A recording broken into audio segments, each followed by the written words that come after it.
இல்லாதவர்கள் இருக்கிறது போல் நீங்க அழைப்பதை தொடர வேண்டும் என்று சொன்னால் கர்த்தரை மெய்ப்பராய் நீங்கள் அனுபவித்தால் மட்டுமே தொடர முடியும். கர்த்தரை மெய்ப்பராய் நீங்க அனுபவிக்கலாம், அதிலே தொடர்வது கடினம், உங்களால் நிக்க முடியாது. மெய்ப்பருடைய குணாதிசயங்கள் இல்ல அவர் கிரியை செய்கிற காரியங்கள் அநேகம் இருக்கிறது. அவருடைய நன்மைகள் பல விதத்திலே நமக்கு வெளிப்படுகிறது. அதுல ஒரு காரியம் என்னன்னா, அவர் என் ஆத்துமாவை தேற்றி, அவருடைய நாமத்தின் நிமித்தம் என்னை நீதியின் பாதைகள் நடத்துகிறார். இல்லைன்னா எப்படி நீங்க சொல்லலாம், நீதியின் பாதைகள் நடத்துகிற மேய்ப்பர். சோ இந்த நீதியின் பாதையில் நடத்துகிற மேய்ப்பரை நாம் அறிந்து கொள்வது ரொம்ப அவசியம். சோ நீதியின் பாதையில் நடத்தப்படுகிறதுனா என்ன? ஆத்மாவை தேற்றுகிற மேய்ப்பர், ஓகே, அதோட நின்று விடுகிறல்ல. அந்த அவிசுவாசமும் பயமும் கலக்கமும் எதிர்காலத்தை பத்தி ஒரு கேள்வியும் ஒரு விதமான சோகமும் அப்படியே உங்களை ஆத்மாவை அலக்களிக்கும் போது, அப்படியே ஆட்கொள்ளும் போது, இந்த மேய்ப்பர் முதலாவது உங்களை தேற்றுகிறவராயிருக்கிறார். ஒரு ஆடை ஒரு மேய்ப்பு நடத்திட்டு போகும்போது பாத்தீங்கன்னா, அவன் ஒருவேளை அந்த ஆடு முள் உள்ள இடத்த போயிடலாம் தெரியாம. முள்ளும் பல விதமான விஷ செடிகள் இருக்கிற இடம், ஆடு இந்த மாதிரி சாப்பிட்டா அது ஏதாவது தீமை விளையக்கூடிய இடத்துக்கு தெரியாம போயிடலாம். ஆடு மிஸ்லீட் ஆகி போக வாய்ப்பு இருக்கு. அப்படி இருக்கும்போது மேய்ப்பர் என்ன செய்கிறாருன்னா, அங்கிருந்து கொஞ்சம் அந்த அவர்கிட்ட கோலம் எதையோ வச்சு அப்படி ஒரு தட்டு தட்டி இந்த பக்கம் போ அப்படின்னு திசை திருப்பி விடுகிறார். எதை நோக்கி திசை திருப்பி விடுகிறார்? நீதியின் பாதைகளை நோக்கி திசை திருப்பி விடுகிறார்.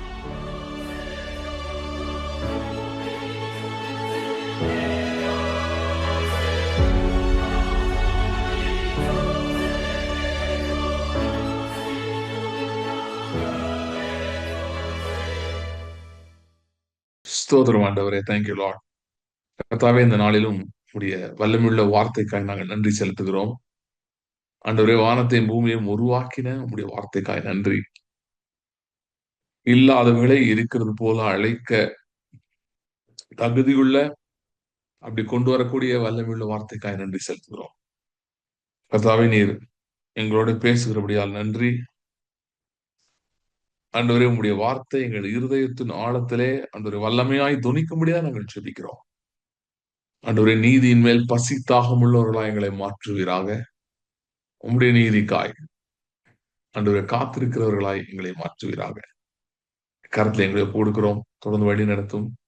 இயேசு கிறிஸ்துவின் நாமத்தில் ஜெபிக்கிறோம் பிதாவே, ஆமென், ஆமென். இல்லாதவர்களை இருக்கிறது போல அழைப்பது எப்படி அப்படின்ற தலைப்புல நாம் தொடர்ந்து பார்த்து கொண்டிருக்கிறோம். அதிலே நான் போன மீட்டிங்ல நம்ம இந்த மெய்ப்பர், கர்த்தரின் மெய்ப்பர் அப்படின்ற அந்த தலைப்பை வைத்து கொஞ்சம் பார்த்தோம். அதாவது இல்லாதவர்களை இருக்கிறது போல அழைக்க வேண்டும் என்கிற ஜேர்னில நம்ம போகும்போது நாம் சில சவால்களை சந்திக்கிறோம். ஏன் அப்படின்னு சொன்னா, இந்த உலகமே எப்படி போயிட்டு இருக்கு அப்படின்னு சொல்லி பாத்தீங்கன்னா, இருக்கிறவைகளை இருக்கிறவைகளாக அழைப்பது. ஓகே, எது இருக்குதோ அது இருக்கிறதா அப்படியே அழைக்கிறது. சோ அதாவது இன்னும் சொல்ல போனா, இந்த காணக்கூடிய உலகத்திலே என்ன இருக்கிறதோ அதை வைத்து எல்லாத்தையும் முடிவு செய்வது, ஒவ்வொன்னு என்ன ஏதுன்னு முடிவு செய்வது. சோ அப்படிப்பட்ட ஒரு வாழ்க்கையை இந்த உலகத்தில் இருக்கிற எல்லாரும் வாழ்ந்து கொண்டிருக்கிறார்கள். அநேக நேரங்கள்ல என்ன ஒரு வருத்தமான விஷயம்னு பாத்தீங்கன்னா, விசுவாசிகளும் கூட அதே மாதிரிதான் கிறிஸ்தவ வாழ்க்கை இருக்குன்ற மாதிரி நினைச்சுக்கிறாங்க. அநேக காரியங்களை குறித்து அவங்க காண்கிறத வச்சுதான் மெஷர் பண்றாங்க. அதை வச்சுதான் முடிவு எடுக்கிறாங்க. இப்ப பாத்தீங்கன்னா, ஒருத்தர் ஊழியர் செய்யறாருன்னு வைங்களேன், இமிடியேட்டா எல்லாரும் கேட்கிற கேள்வி என்னன்னா, ஒரு பாஸ்டர் எடுக்காரு வச்சுக்கோ, அதுக்குதான் சொல்ல முடியும். அதனால ஒரு பாஸ்டர் இருக்காரு, சபை நடத்திட்டு இருக்காரு அப்படின்னு சொன்னா இமிடியேட்டா கொஸ்டின் என்ன? எவ்வளவு பேர் வராங்க? சோ சபைக்கு எவ்வளவு கூட்டம் வருது அப்படின்னு ஒரு கணக்கு பண்றாங்க. கணக்கு பண்ணிட்டு அதை வச்சு ஒரு முடிவு பண்றாங்க, இவரு சக்சஸ்ஃபுல்லா இல்லையான்னு சொல்லி. ஒருத்தர் ஒண்ணுமே வரல அப்படின்னாருன்னா இவரு சரியில்லை, இவரு சரியில்லைன்றது இவரு ஃபெயிலியர். இல்லைன்னா நிறைய பேர் வராங்க அப்படின்னா அது ரொம்ப வெற்றி அப்படின்ற மாதிரி நினைக்கிறாங்க. சோ அதாவது நிறைய பேர் வர்றதுன்றது சில நேரங்கள்ல அது உண்மையிலே அது கர்த்தருடைய செயல், அவர் செய்யற ஆண்டவருடைய அற்புதமான செயல், அவருடைய நடத்துதல், அவர் அந்த ஊழியத்துல கர்த்தர் மூலம் வெளிப்படுகிற மகிமை, இதெல்லாம் நிறைய காரியங்களை வச்சு அங்க ஆட்கள் வராங்க. அந்த மாதிரிலாம் இருக்கு, நான் இல்லைன்னு சொல்ல. ஆனால் அநேகர் அதை வைத்து மட்டுமே ஒரு முடிவுக்கு வருகிறாங்க. இப்போ இன்னைக்கு நடந்துட்டு இருக்க சம்பவங்கள் உங்களுக்கு தெரியும், நீங்க நியூஸ் எல்லாம் பார்த்துருப்பீங்க. இப்ப இதை வச்சு இன்னைக்கு பாத்தீங்கன்னா, அடுத்து இப்ப கொஞ்ச நாளைக்கு தொடர்ந்து நிறைய பேர் பேசுவாங்க. என்ன பேசுவாங்கன்னா, எப்படி இயேசுடைய வருகை சீக்கிரம் இருக்க போகுது, ஏன்னா இப்ப ஈரான்ல குண்டு போட்டாங்க, இந்த அவரை கொன்னுட்டாங்க. சோ அவர் இறந்துட்டாரு. இந்த மாதிரி ஆயிடுச்சு. அப்புறம் வந்து இந்த மாதிரி இப்ப திரும்ப இஸ்ரேல்ல யுத்தம் நடக்குது. இந்த மாதிரிலாம் நடக்குது. சோ இப்ப என்னது இது கடைசி காலம் வந்துருச்சு. இந்த மாதிரிலாம் பேசுவோம். இதெல்லாம் பேசுறதுக்கு விசுவாசம் தேவையில்லை என்னை பொறுத்தவரை. ஏன்னா வந்து இது கண்ணு முன்னாடி நடக்குது. இத பார்த்து அப்படியே நம்ம சொல்லிட்டு போயிடலாம் இல்லையா? இதுக்கு எதுக்கு உங்களுக்கு விசுவாசம் தேவை? ம். சோ இதுக்கு வந்து இத பைபிள் போட்டிருக்கு பார்த்தீங்களா? என்னன்னா ஈராக் இன்வேஷன் நடக்கும்போது நான் எனக்கு ரொம்ப நாளா இதெல்லாம் பார்த்துட்டு இருக்கேனா, அதனால ஈராக் இன்வேஷன் 2003ல நடந்தது. அமெரிக்கா வந்து ஈராக் இன்வைட் பண்ணும்போது. அப்போ ஒரு குரூப் கிளம்பிருச்சு. ஈராக் தான் பாபிலோன். பிசிக்கலா பாத்தீங்கன்னா ஆமா மெசபடோமியா அந்த காலத்துல மெசபடோமியா இப்பொழுது பாபிலோனா இருந்தது. அந்த இடம் ஈராக். இன்னைக்கு ஈராக் தான் அங்க இருக்கு. அதை வச்சு கனெக்ட் பண்ணி பாத்தீங்களா ஈராக் பைபிள்ல போட்டுருக்கு பாத்தீங்களா பாபிலோன்னு இந்த வந்துருச்சு பாருங்க அப்படின்னு ஒரு குரூப் கிளம்பிச்சு. சோ அப்ப இது மாதிரி இப்ப வந்து என்ன சொல்றாங்கன்னா ஈரான்னா பெர்சியாதிபதி என்னெல்லாமோ ஒரு விட்டு ஓடுது. நிறைய பேர் இந்த மாதிரி Facebookல எனக்கு அவங்க போடுறது எனக்கு ஒரு நானும் விட்டு அலோவ் பண்ணிடுறது. ஏன்னா என்னதான் இவங்க எல்லாம் பேசிட்டு இருக்காங்கன்னு பாக்கணும்ல. அதுக்காக நானும் விட்டுருவேன். விட்டு பார்த்துட்டு இருப்பேன். சோ அதனால சம்டைம்ஸ் ஏதாவது ரொம்ப எனக்கு ரொம்ப ஃப்ரீ டைம் இருந்தா அதுல போய் ஏதாவது 2 கேள்வி கேட்டுட்டு வந்துருவேன். அதுக்கப்புறம் கொஞ்சம் இன்ட்ரெஸ்டிங்கா இருக்கும்னு சொல்லிட்டு பண்ணுவேன். மற்றபடி நான் அத கண்டுக்கிறது இல்ல. ஆனா I just see what they're discussing what is going on அப்படின்னு நான் சும்மா பார்த்துப்பேன்.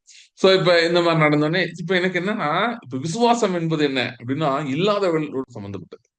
சும்மா இருக்கிறவைகள் இப்ப இன்னைக்கு என்ன நடந்துட்டு இருக்கு அப்படின்றத பேசிட்டே இருக்கிறது ஒரு விசுவாசம் கிடையாது. ம். சோ அத வச்சு இது வச்சு இதான் நடக்குது, அது நடக்குது அப்படின்னு சொல்றதுக்கு பெரும் விசுவாசம் இல்ல. அங்க விசுவாசம் தேவையில்ல. சரியா? சோ, அ இல்லாதவைகளை இருக்கிறது போல அழைப்பது. அப்படின்றப்ப அது வந்து விசுவாசத்தோட சம்மந்தப்பட்டது. சோ, அந்த காரியத்திலே நாம் போகும்போது பார்த்தீங்கன்னா, நெறைய சேலஞ்சஸ் காணக்கூடியவைகளிலிருந்து வருகிறது. சோ, அப்ப ஒரு கேள்வி நமக்கு வருது. நாம் என்ன முடிவெடுக்க போகிறோம்? நாம் காணக்கூடியவைகளை வைத்து முடிவெடுக்க போகிறோமா? இல்ல காணக்கூடாதவைகளை வைத்து முடிவெடுக்க போகிறோமா? இது வந்து இந்த சவால் எல்லாருக்குமே வருது. இஸ்ரேல் ஜனங்களுக்கு அவங்க கானான் தேசத்த நுழையிறதுக்கான அந்த காதேஷ் பர்னேயால இருக்கும்போது இந்த சவால் வந்தது. என்னாச்சு? யோசுவா காலேபும் 10 பேரும் போனாங்க. போய் பார்த்துட்டு வந்தாங்க. பார்த்துட்டு வந்தோனே எல்லாருக்கும் ஒரு வாய்ப்பு. என்னன்னா விசுவாசிக்கலாம், இல்ல விசுவாசிக்காம இருக்கலாம். அப்படி ஒரு சான்ஸ் வருது. ஒரு சோதனை மாரி சொல்லலாம். ஒரு சோதனை என்று கூட சொல்லலாம். அப்படி வருது. இல்லாதவள் இருக்கிறது போல அழைத்தவர்கள் 2 பேர் தான். 10 பேரு அந்த 10 பேர் மெஜாரிட்டி அப்படி இருக்கிறதுனால, அந்த மெஜாரிட்டி சொல்றத கேட்டு எல்லாரும் என்ன அழுக ஆரம்பிச்சுட்டாங்கன்னா, 6,00,000 பேர் என்ன புருஷர்கள் மட்டும் என்ன அழுக ஆரம்பிச்சுட்டாங்க. மென் மட்டும் அழுக ஆரம்பிச்சுட்டாங்க. என்ன அழுக ஆரம்பிச்சுட்டாங்க? நாங்க வாக்குப்பண்புடைய தேசத்துக்குள்ள போ முடியாது. அவ்வளவுதான் நாங்க அழிஞ்சு போயிருவோம் அப்படின்னு அழுக ஆரம்பிச்சுட்டாங்க. சோ ஏன் சொல்றேன்னா, இப்படிப்பட்ட சவால்கள் வருகிறது. இயேசு கிறிஸ்துவுக்கு இந்த சவால் வந்தது. எங்க வந்தது? அவர் யோர்தான்ல ஞானஸ்தானம் எடுத்த உடனே ஆவியானவரால் ஏற்பட்டு வனாந்தரத்துக்கு கொண்டு போகப்பட்டார். அங்கே இந்த சவால் வந்தது. பிசாசானவன் வந்து பூமியின் ராஜ்யங்கள், அதாவது காணக்கூடிய ராஜ்யங்கள் அவை. அவன் என்ன சொல்றான்னா, ஐயா நீங்க வந்திருக்கீங்க. நீங்க ஏதோ கர்த்தர் உங்கள பிதா உங்கள அனுப்பிட்டாரு அப்படி இப்படின்னு ஏதோ நம்பிட்டு வந்திருக்கீங்க. ஆனா உங்ககிட்ட என்ன இருக்கு? ஒண்ணுமே இல்ல. இப்ப ஒரு வனாந்தரத்துல உட்கார்ந்திருக்கீங்க. சாப்பிட கூட ஒண்ணும் இல்ல. இப்படி இருக்கீங்க. ஆனா பிதாவ நம்பி வந்துட்டேன்னு சொல்லிட்டு இருக்கீங்க. ஏன்ட்ட பாருங்க ஏற்கனவே நம்மட்ட இருக்கு. நம்ம ஆல்ரெடி எஸ்டாபிலிஷ்டா இருக்கோம். நம்மட்ட வந்து ராஜ்யங்கள் எல்லாம் நம்ம கண்ட்ரோல்ல தான் இருக்கு. எல்லாம் நம்ம கண்ட்ரோல்ல இருக்கு. நான் நினைச்சா அப்படியே உங்களுக்கு குடுத்துருவேன் எல்லாத்தையும். ஒண்ணே ஒண்ணு பண்ணுங்க. என் முன்னாடி வந்து விழுந்து என்ன மன்னித்துக் கொள்ளுங்கள். அவ்வளவுதான் சிம்பிள். ஒரு ஸ்டெப். ஒரே ஒரு ஸ்டெப். அ அ விழுந்து பணிந்து கொள்ளுங்கள். அவ்வளவுதான். பாரத் மாதா கி ஜெய். ஒரே லைன் அவ்வளவுதான். சொல்லிட்டு போங்க பிரதர். கொஞ்ச நாள் முன்னாடி பெங்களூர்ல இருந்து ஒரு போதகர் என்னை அழைத்தார். அழைத்து என்கிட்ட சொன்னாரு, இந்த பூ கட்சிக்காரங்க என்கிட்ட வந்தாங்க. வந்து என்கிட்ட சொல்றாங்க, உங்களுக்கு உங்களுக்கு நாங்க போஸ்டிங்லாம் வாங்கி தரோம். என் கட்சியில வந்து சிறுபான்மையினர் இதெல்லாம் வாங்கி தரோம். அ நீங்க வாங்க. அம் சும்மா நாங்க வர்றது இது பண்ணுவோம். அப்படி இப்படி கொஞ்சம் அப்படியே கைய கைய ஆட்டிட்டு அப்படியே போனா போதும் அவ்வளோதான் அப்படின்னாங்க. சேரலாமா இல்லையா பிரதர் என்ட்ட கேட்டாரு. நான் சொன்னேன், பிரதர் அது உங்க விருப்பம். என்ட்ட எதுக்கு கேட்கிறீங்க? நீங்க ஜெபம் பண்ணுங்க. ஆண்டவர் உங்கள எப்படி நடத்துறாரோ போய் சேருங்க. அ எதிரி பாளையத்துக்குள்ள கர்த்தர் உங்கள அனுப்புனாருன்னா போங்க. ஒண்ணும் பிரச்சனை இல்ல. அது உங்களோடது எனக்கு இல்ல. ஒரு ஸ்ட்ராட்டஜியோட அனுப்புனாருன்னா எனக்கு பிரச்சனை இல்ல. அது என்ட்ட கேட்காதீங்க. நீங்க ஜெபம் பண்ணுங்கன்னு சொல்லிட்டேன். அ சோ பிசாசு வந்து அந்த மாரி சொல்றான். அதாவது இது ஆப்போசிட் கேம்ப் தான் பாருங்க. ஆனா பிசாசு வந்து சொல்றான், ஆண்டவரே நீ தேவகுமாரனே ஆனாலும் ஒண்ணே ஒண்ணு பண்ணுங்க. தாழ விழுந்து என்னை பணிந்துக்கோங்க. ஒண்ணே நான் எல்லாத்தையும் தரேன். என்ட்ட ரெடியா இருக்கு. நீ இனிமேட்டு தான் உங்க ராஜ்யத்த பிதா இனிதான் செட்டப்பே பண்ணணும். இன்னும் உங்களோட ராஜ்யம் இல்ல. இனிமேட்டு தான் பிதா ராஜ்யத்தெல்லாம் ரெடி பண்ணிலாம் தரணும். அப்படின்னு. சோ அப்படி பார்த்தீங்கன்னா, இந்த சோதனைகளானது எல்லாருக்கும் வருகிறது. அ சோ அததான் வேதமும் சொல்லுகிறது. இந்த சோதனைகள் வரும்போது விசுவாச சோதனைகள். இந்த சோதனை ஒரு சில ஒருத்தருக்கு வரவே வராது. யாருக்கு வராது? யாருக்கு வராதுன்னா, இல்லாதவர்களை இருக்கிறது போல அழைக்கிறதுக்கு விரும்பாதவர்களுக்கு எந்த சோதனையும் வராது. ஏன்னா, வெரி சிம்பிள் சயன்ஸ். அதாவது நீங்கள் வந்து இந்த நீரோட்டம் வந்து இப்ப ஒரு திசையில போயிட்டு இருக்கீங்களேன், அதே திசையில நீங்களும் போகணும்னு நினைச்சீங்கன்னா உங்களுக்கு எதிர்வினை ஒண்ணுமே இருக்காது. அந்த எதிர்ப்பு சக்தி எதுவும் இருக்காது. நீங்க பாட்டு போயிட்டே இருக்கலாம். உங்களுக்கு எதிர்ப்பு சக்தி இல்ல, எதிர் சக்தி. உங்களுக்கு ஆப்போசிங் ஃபோர்ஸ் எதுவுமே இருக்காது. நீங்க பாட்டு போயிட்டே இருக்கலாம். ஆனா நீங்க தண்ணி ஒரு டைரக்ஷன்ல போயிட்டு இருக்கு, நீங்க opposite direction going up stream சொல்லுவாங்கல்ல, அப்படி போகணும்னு நினைச்சாதான் அந்த தண்ணீரின் அந்த வேகம், அந்த அழுத்தம் உங்களுக்கு எதிராக இருக்கிறதை உணர்வீங்க. ஓகே. அதே மாதிரிதான் விசுவாச வாழ்க்கை. அதாவது விசுவாச வாழ்க்கைன்னா என்ன? இல்லாதவர்கள் இருக்கிறது போல அழைக்கிற வாழ்க்கை. அதை பற்றி அறிந்து கொள்வது, அதை தெரிந்து கொள்வது, அதிலே வளர்வது, அதை செயல்படுத்துவது, அப்புறம் அதை அனுபவிப்பது. சோ இது எல்லாமே விசுவாச வாழ்க்கையின் பல படிகள். இல்லாதவர்கள் இருக்கிறது போல அழைக்கிறதனுடைய பல படிகள். சோ இந்த எல்லாவற்றையும் நீங்கள் செய்ய விரும்பி நீங்கள் முயற்சி எடுத்தீர்கள் என்று சொன்னால், நீங்கள் அந்த விசுவாச பயணத்தை தொடங்குவீர்கள் என்று சொன்னால், எதிர்வினையை நீங்கள் சந்திக்கலாம். சந்திக்க வாய்ப்பு இருக்கிறது. எல்லாரும் சந்தித்தார்கள். So, அப்படி சந்தித்துக் கொண்டிருக்கும் போது அதுல சில நேரம் அந்த எதிர்வினைகள் மிகவும் பெரிதாகும் போது, அதாவது அன்பேரபிள் சொல்றோம்ல, நம்மளால ஏற்றுக்கொள்ள முடியல, நம்மளால பொறுத்து இல்ல, நம்மளால அதை தாங்கிக் கொள்ள முடியல, அது நம்மளுடைய லிமிட் எல்லாம் தாண்டிடுச்சு. இது இது இது நம்மளோட ஸ்கிரிப்ட்லயே இல்ல, அதாவது நம்ம லிஸ்ட்லயே இல்ல இது. அது இந்த மாதிரி ஒரு சூழ்நிலைக்கு நாங்க ஆயத்தம் ஆகல. ஆனா அப்படி போகுது. சரி, நீங்கள் விசுவாசிக்கிறீர்கள் ஒரு காரியத்தை, ஆனால் இது வேற மாதிரி போயிட்டு இருக்கு. இப்படி எல்லாம் போகும்போது கர்த்தர் வந்து நம்மள அப்படியே விட்டுறாரா? சில விசுவாசிகள் நினைக்கிற மாதிரி சில பேர் என்ன நினைக்கிறாங்கன்னா, சோதனைகளே வரக்கூடாது, வராதுன்னு நினைக்கிறாங்க. அது தப்பு. சோதனைகள் வரும். ஆனா சில பேர் என்ன நினைக்கிறாங்கன்னா, சோதனைகள் வரும்னு ஒத்துக்கொள்கிறார்கள். ஆனா அவர்கள் என்ன நினைக்கிறாங்கன்னா, இந்த சோதனைகளை நாம் அதாவது சகிக்க வேண்டும் அப்படின்னு என்ன அர்த்தம்னா, நம்ம இந்த இந்த முழு சோதனையினுடைய எல்லா பிரச்சனையும் அந்த ஃபுல் தாக்கத்தை அனுபவிச்சு ஆகணும். அதாவது துன்பம் வரதான் செய்யும், உபத்திரம் வரதான் செய்யும். அப்படின்னாலே உபத்திரவத்தினூடாய் அப்படியே போய் அது அப்படியே போய் அந்த உபத்திரம் நம்மை நடத்தி கொண்டிருக்க வேண்டும் அப்படி என்று அவசியம் இல்லை. ஆனா நிறைய பேர் அப்படி நினைக்கிறாங்க. இல்ல இல்ல, உபத்திரம் வந்துருச்சுன்னா வாழ்க்கையில அது நம்மை நடத்த ஆரம்பித்து விடும். அது போற திசையில தான் நம்ம போகணும். ஓகே. இதைதான் அநேகர் நினைக்கிறார்கள். அப்போ வந்து நம்ம தனியா இருக்கிறோம். நம்ம இதுக்குள்ள மாட்டிக்கிட்டோம். இந்த இப்படி ஒரு உபத்திரம் ஒரு சூழ்நிலைக்குள்ள மாட்டிக்கொண்டோம். இத கர்த்தரா பார்த்து என்னைக்கு சரி பண்றாரோ அன்னைக்கு வரைக்கும், எப்ப சரி பண்ணுவாரோ தெரியாது. சில நேரம் சரி பண்ணாமலே இருக்கலாம். அப்படியெல்லாம் உபதேசிக்கிறவர்கள் உண்டு. இப்பயும் உபதேசிக்கிறாங்க. முன்னாடி நிறைய உபதேசித்தார்கள். சோதனைகள் வந்தால் அவ்வளவுதான், ஒண்ணும் செய்ய முடியாது. அது அப்படியே போய் அது எங்க போகுதோ அங்கதான் போக முடியும். அதனுடைய திசையில நம்ம போயிட்டு இருப்போம். நம்மளால வெளிய வர முடியாது. இன்னும் போதித்தவர்கள் உண்டு. இப்பயும் போதிக்கிறார்கள். சோ இப்படி ஒரு குரூப் இருக்கிறாங்க. ஒரு குரூப் சோதனையே வரக்கூடாதுன்னு நினைக்குது. யாருமே வராதுன்னு சொல்ல முடியாது. வரதான் செய்யும். ஆனா ஒரு பாயிண்ட் நான் சொன்ன மாதிரி ஒரே ஒரு பாயிண்ட்ல வராது. நீங்கள் விசுவாச பயணத்தை துவக்கவில்லைன்னா பெரிய அளவுல சோதனை வராது. நான் இந்த மாதிரி சோதனைகள் நான் பேசிட்டு இருக்க சோதனைகள். சரியா?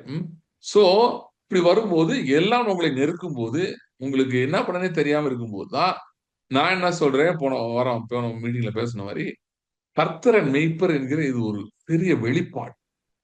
ஓகே. மிகப்பெரிய வெளிப்பாடு நமக்கு மிகவும் உதவியாக இருக்கிறது. சோ அந்த வெளிப்பாடை ஆகவே கர்த்தரன் மெய்ப்பர் என்கிறத நாம் அதிகமாய் கற்றுக்கொள்ள வேண்டும். குறிப்பா இப்படிப்பட்ட சூழ்நிலைகள் இருப்பீர்கள் என்று சொன்னார். நான் ஒரு வனாந்திரத்துல இருக்கிறேன். நான் வந்து இன்னும் என்னுடைய விடிவை பார்க்கவில்லை.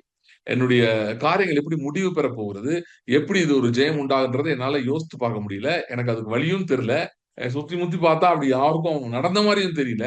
சில சில சில நேரங்கள்ல முன்னுற உதாரணங்கள் இல்லாத பாதைகள் நான் போகிற மாரி இருக்கு.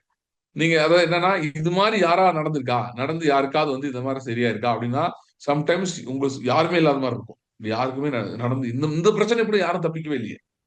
இப்படிப்பட்ட சூழ்நிலை போய் மாட்டவங்க இதுலருந்து வெளிய வரவே இல்லையே அப்படின்னு உங்களுக்கு தோணலாம். சோ அப்படிலாம் இருக்கிறது என்று சொன்னால், நிச்சயமாக கர்த்தர் என் மெய்ப்பர் என்கிற இந்த வெளிப்பாடு மிக மிக முக்கியமான வெளிப்பாடு. சோ இது ஏதோ ஒரு ஸ்டாண்ட் அலோன் வெளிப்பாடு கிடையாது. கர்த்தர் மேய்ப்பர் அது ஒரு தனி டாபிக் அப்படிலாம் கிடையாது. வேதத்துல இருக்கிற நிறைய டாபிக்ஸ் இருக்கு பைபிள்ல. நிறைய ஆஸ்பெக்ட்ஸ் இருக்கு வேதத்திலே. கர்த்தருடைய காரியங்களை பற்றி ஒவ்வொரு ஆஸ்பெக்டும் ஒவ்வொரு வகையில முக்கியம்.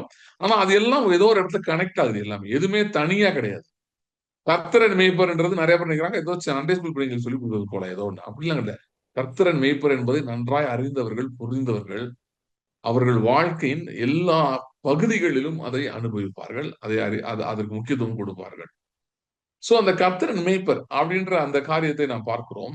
அதிலே சங்கீதம் 23ல இருந்து பார்க்கிறோம். சோ ஏன்னா இல்லாதவர்கள் இருக்கிறது போல் நீங்க அழைப்பதை தொடர வேண்டும் என்று சொன்னால் கர்த்தரை மேய்ப்பராய் நீங்கள் அனுபவித்தால் மட்டுமே தொடர முடியும். கர்த்தரை மேய்ப்பராய் நீங்க அனுபவிக்கலாம், அதிலே தொடர்வது கடினம். உங்களால நிக்க முடியாது. திரும்ப சொல்றேன், விசுவாச வாழ்க்கைக்கும் உலகத்துல பேசப்படுகிற பாசிட்டிவ் திங்கிங், பாசிட்டிவ் டாக்கிங் இருக்குல்ல. பாசிட்டிவ் டாக்கிங் என்ன? நல்லதே பேசு, நல்லதே நடக்கும் அப்படின்னு சொல்றாங்கல்ல. அந்த ஒரு கொள்கை இருக்கு இல்லையா? அதுக்கும் பெரிய வித்தியாசம் இருக்கு. அந்த நல்லதே பேசு, நல்லதே நடக்கும்ன்றதுல கர்த்தர் இருக்காரா இல்லையான்னு எனக்கு தெரியாது. நான் அதை பத்தி ரொம்ப கேட்டதில்ல, எனக்கு தெரியாது. ஆனா ஏன் இதை சொல்றேன்னா, சில பேர் விசுவாச வாழ்க்கை அப்படிதான் நினைக்கிறேன். கர்த்தர் இருக்காருன்றதை மறந்துடுறாங்க. மறந்துட்டு அவர் நம்மளோட இருக்கிறார் அப்படின்றத மறந்துட்டு, இது ஏதோ தாங்களா தங்கள் முயற்சியிலே எப்படியாவது தங்களை பாசிட்டிவா வச்சுக்கணும். அப்ப பாசிட்டிவா நம்ம இல்லைன்னா நம்ம தோத்துருவோம். பாசிட்டிவ் இருந்தா தான் ஜெயிப்போம் அப்படின்ற மாதிரி அதை மட்டுமே நினைச்சிட்டு அப்படி போயிட்டு இருக்காங்க. பாசிட்டிவா இருக்கணும், நான் இல்லைன்னு சொல்லல. எப்பயுமே விசுவாசத்தை தான் பேசணும். ஆனால் நமக்கு நம்முடைய விசுவாசம் தானாக வந்த ஒன்றல்ல. விசுவாசத்தை துவக்கிறவரும் முடிக்கிறவருமாகிய கர்த்தராகிய இயேசு இருக்கிறார். அவரே பல பரிமாணங்களில் இருக்கிறார். அது ஒரு பரிமாணம் தான் கர்த்தரின் மெய்ப்பர் என்கிற பரிமாணம். சரி, அதை போன பேசினதை நான் சுருக்கத்தை நான் சொல்லிட்டேன். இப்ப அதுல ஒரு ஒரு குறிப்பிட்ட காரியத்தை நான் பார்க்கலாம். சங்கீதம் 23 நான் வாசிக்கிறேன். ஒரே நிமிஷம். அவரின் ஆத்மாவை தேடி தம்முடைய நாமத்தின் நிமித்தம் என்னை நீதியின் பாதைகளில் நடத்துகிறார். சரி, இதை பத்தி கொஞ்சம் ரைட்டா நீங்க பார்க்கலாம். அதாவது என்னன்னா, மெய்ப்பருடைய குணாதிசயங்கள் இல்ல அவர் கிரியை செய்கிற காரியங்கள் அநேகம் இருக்கிறது. அவருடைய அவருடைய நன்மைகள் பல விதத்திலே நமக்கு வெளிப்படுகிறது. அதுல ஒரு காரியம் என்னன்னா, அவர் என் ஆத்துமாவை தேற்றி, 3வது வசனம் வாசித்தோம், நம்முடைய நாமத்து நிமித்தம் என்னை நீதியின் பாதைகள் நடத்துகிறார். இல்லைன்னா எப்படி நீங்க சொல்லலாம்னா, நீதியின் பாதைகள் நடத்துகிற மெய்ப்பர். சோ இந்த நீதியின் பாதையில் நடத்துகிற மெய்ப்பரை நாம் அறிந்து கொள்வது ரொம்ப அவசியம். சோ நீதியின் பாதையில் நடத்தப்படுகிறதுனா என்ன? அப்ப அதுக்கு முந்தின பகுதியில பாத்தீங்கன்னா என்ன வருது? அதே வசனத்துல, அவர் என் ஆத்துமாவை தேற்றி தம்முடைய நாமத்து நிமித்தம் நீதியின் பாதைகளில் நடத்துகிறார். சோ இப்படின்னா என்ன? இந்த மெய்ப்பருடைய ஊழியம் என்ன? அது என்னன்னு பாத்தீங்கன்னா, ஆத்துமாவை தேற்றுகிறார் ஆரம்பிக்குது. ஏன் அப்படி வருது? அவர் என் ஆத்துமாவை தேற்றுகிறார் அப்படின்னு ஏன் வருது? ஏன் வருதுன்னா, போன மீட்டிங்ல சொன்னேன். அதோட கன்டினியூஷனா இதை சொல்றேன். சத்ரு உங்கள் ஆவியை அட்டாக் பண்றது இல்ல. ஓகே. எவ்விதமான குற்றச்சாட்டா இருந்தாலும் சரி, உங்க மேல சத்ருவான சுமத்துகிற எந்த ஒரு பழியாக இருந்தாலும் சரி, எப்படிப்பட்ட ஒரு ஆயுதமாக இருந்தாலும் சரி, அதை அவன் பயன்படுத்தி உங்களுடைய ஆவியை ஒன்றும் செய்கிறது இல்லை. சரி, நான் சொன்னேன், சத்துருனுடைய வேலையே என்னன்னா குற்றம் சாட்டுதல் தான். நல்லா கவனிங்க. இன்னைக்கு என்னமோ நினைக்கிறாங்க, பிசாசு இப்படி பண்ணுது பிரதர், அப்படி பண்ணுது பிரதர். நோ, அவன் பிரைமர்லி குற்றம் சாட்டுகிறவன். குற்றம் சாட்டுகிறவன் அப்படின்னா குறை சொல்லுகிறவன் அப்படின்ற மாதிரியும் அர்த்தத்துல வருது. அது உங்ககிட்ட இருக்க எல்லா விதமான குறைகள், நீங்க எதுல சரியில்லை, எது உங்களுக்கு மிஸ்ஸிங், எது உங்களுக்கு இல்ல, அப்படிப்பட்ட காரியங்களே பேசி கொண்டிருப்பான். மறுபடியும் மறுபடியும் மறுபடியும் பேசிக்கொண்டே இருப்பான். சோ அதாவது அதனுடைய நோக்கம் என்னன்னு பாத்தீங்கன்னா, உங்களுடைய குறைபாடுகள், உங்களுடைய பலவீனங்கள், உங்களுடைய இல்லாமைகள், உங்களுடைய இயலாமைகள், இவைகள் மேலேயே அவங்க கண் இருக்கணும்ன்றது. சோ இவைகளை நீங்க அப்படியே அவனுக்கு அவன் நேரடியா உங்கள் மனதிலே வந்து சில எண்ணங்களை போடலாம். இல்ல உங்களை சுற்றி இருக்க ஜனங்கள் மூலமாக பேச வைக்கலாம். இன்னொன்னு ஒரு 2, 3 வாரமா நான் சொல்லிட்டு இருக்கேன். அதையும் நான் திரும்ப சொல்லிடுறேன். The devil does not control all situations, but he controls the narratives about all situations. சத்ருவானவன் எல்லா சூழ்நிலைகள் மேல் அதிகாரி கிடையாது. ஃபார் எக்ஸாம்பிள், உங்களுக்கு சரீரத்துல ஒரு பலவீனம் வச்சுக்கோங்களேன். அது 100% அது இன்டைரக்டா பிசாசு அது பின்னாடி இருக்கிறான். ஆனா பிசாசு வந்து இப்ப போட்டான் அப்படின்னு சொல்ல முடியாது. அதாவது பிசாசுக்கு அது மேல அதிகாரம் கிடையாது. கரெக்டா சொல்லுங்க. ஒரு வியாதி வந்துருச்சு, அவன் கையில ஒரு கட்டி வருது, ஒரு கால்ல ஒரு கட்டி வருது, ஏதோ வயித்துல ஏதோ பிரச்சனை இருக்கு, வாடவர் எதோ இருந்தாலும் சரி, அதற்கு பிசாசுக்கு அது மேல அதிகாரம் கிடையாது. ஆனா அதை பற்றி என்ன பேச்சுக்கள், என்ன எண்ணங்கள் வருகிறது என்பதன் மேல் அவன் அதிகாரியா இருக்கிறான். அப்படின்னா அப்படிப்பட்ட எண்ணங்களை அவன் கொண்டு வந்து நம்முடைய மனதிலே போடுகிறான், மற்றவர்களை மனதிலே போட்டு அவர்களை பேச வைக்கிறான். ஏன் அதை செய்கிறான்? ஏன் அதை பேச வைக்கிறான்? எண்ணம் அவனுடையது. ஆனால் நீங்கள் வாயை திறந்து அதை பேசும்போது அது நிஜமாகிறது. அதை நீங்கள் ஏற்றுக்கொள்கிறீர்கள். அவனுக்கு அதான் வேணும். ஏன்னா ஒரு சூழ்நிலையை பத்தி உண்மையான வல்லமை நமக்கு தான் இருக்கிறது. நம்முடைய வாயில் கர்த்தர் வைத்திருக்கிறார். சோ நீங்க நல்லதை பேசக்கூடாது. அதாவது நன்மையானதை, தேவன் உங்களுக்கு வைத்திருக்கிறதை, தேவன் உங்களுக்கு வைத்திருக்கிற பரிபூரணத்தை நீங்கள் பேசக்கூடாது என்று சொன்னால், அது என்ன செய்யணும்னா, முதவே உங்களை வேற மாதிரி பேச வச்சிரணும். ஆகவே அந்த சூழ்நிலையை பத்தின நரேட்டிவ்ஸ் அவன் கண்ட்ரோல்ல இருக்குது. இன்னைக்கு நமக்கு ஒரு எரியோ கோட்டை இருக்குன்னா அது இதுதான்.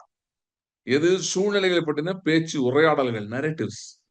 அதாவது ஒரு ஒரு ஒரு வியாதி வந்தோனே, அவ்வளவுதான், இந்த வியாதி வந்துருச்சு, உனக்கு ரொம்ப கஷ்டம், இனிமேல் நீ உயிர் வாழ்றதே கஷ்டம், உனக்கு பெரிய ஆபத்து வருது, இப்படிப்பட்ட எண்ணங்கள். இல்ல ஒரு பொருளாதார நெருக்கடி வந்துச்சுன்னா, நீ இந்த நெருக்கடியிலிருந்து வெளியவே வரமாட்ட.